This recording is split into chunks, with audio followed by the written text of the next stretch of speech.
Bonjour et bienvenue à la Minute Grammaticale de l'École de langue La Cité, épisode 23. Aujourd'hui, on aborde les différents usages de en.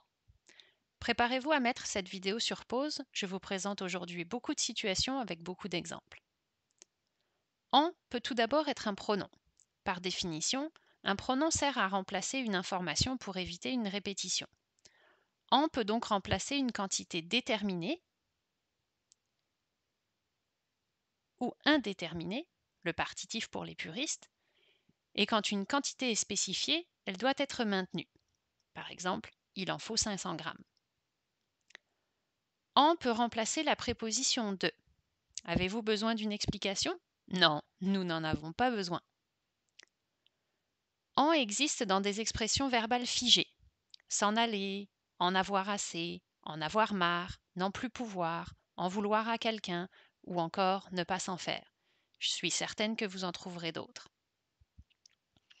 En peut aussi être une préposition. Dans ces cas-là, la préposition introduira un renseignement particulier. Par exemple, dans la catégorie des lieux, en introduit un pays féminin ou qui commence par une voyelle. En Australie, en Uruguay.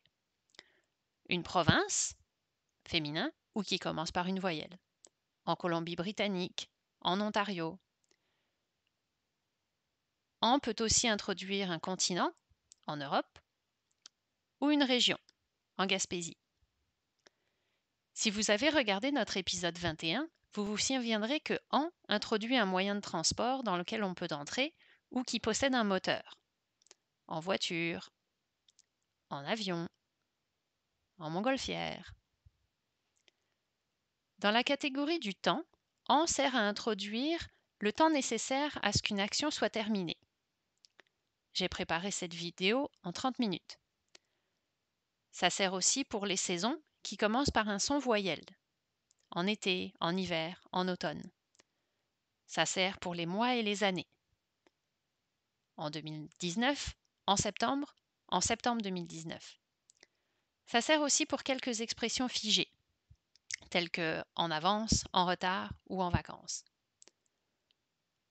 En sert aussi à avancer les matières et les couleurs, les disciplines et les matières scolaires, le gérondif et certaines expressions d'humeur, comme en forme ou en colère. Alors, j'espère que vous êtes en forme, parce que c'est tout pour aujourd'hui. On se retrouve au prochain épisode.